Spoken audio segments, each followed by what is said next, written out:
All right, so we're here again with Fredericksburg Equine, and we're going to show you guys how to take some radiographs of mandibular teeth. So that's a little bit different than the video we've done on maxillary teeth. So mandibular teeth are the lower teeth.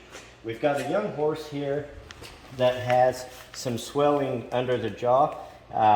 Typically when you see this from a horse under 5 years old and everything looks normal orally, that can be from a process called anachoresis, where they can get an apical abscess. It could be from trauma, but we're going to check that out. That's why we want to do the radiograph. So our first view, what we're going to do is we're going to do a ventral dorsal oblique. So we're going to put the plate right here on this horse's right side, because it's on his right side that we have a problem. And then the generator is going to shoot up at the beam, at the plate this way, and that's going to isolate this quadrant. So we'll show you guys how to do that, and then we'll show you another view that you can do on the mandible as well. So remember, with all radiographs, it's important to put a block in the mouth. So you can see here how we have a block in the incisors, okay, and that's holding the mouth open. Then we use this dental halter here, and we just kind of slide it forward out of our way enough, and then we're gonna be positioned about like this. So you can see we're shooting up. We have the plate over on this side right here where my finger is, and then the beam is coming up this way. Okay. All right, so we took our radiograph, and now we can see this is the number 6 tooth. This is the number 7 right here, and we definitely have some serious lysis on the ventral aspect of the mandible.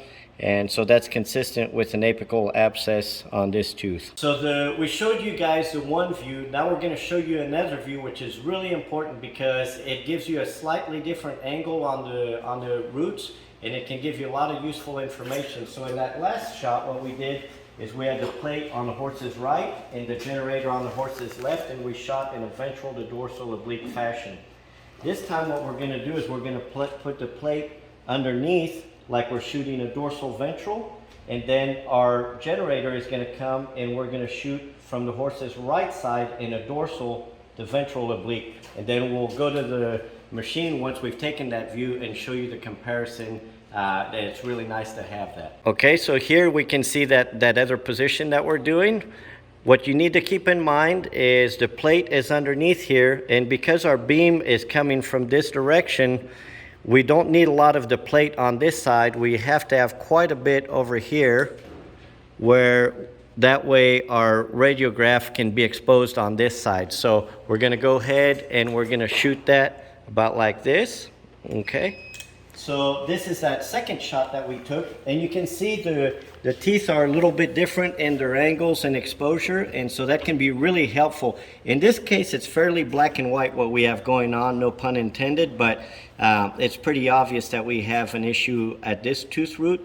But in some cases, it can be more subtle than that. So having that different view can help us on cases where it's not so obvious, where we're trying to distinguish between trauma and an apical abscess. What we want to do is you always want to take a contralateral view also. Just taking one side sometimes in isolation, it's easy to misinterpret radiographs. So whenever you have any doubts on dental radiographs, it's always a good idea to take the contralateral side and then compare that side to the side with the pathology. In this case, we have a pretty easy diagnosis. Okay, so hopefully you found this video helpful. That's an easy, slick way to take radiographs of the mandible. If you can do that, you can get a great view, and in most cases, it's easy to do. I do it by myself all the time. Just remember, block in the mouth, have the horse well sedated. You've got those two techniques, and then have fun. Dental diagnosis should be fun. It's an enjoyable part of veterinary medicine, so if you like these videos, give us a thumbs up and follow us on YouTube. Thanks.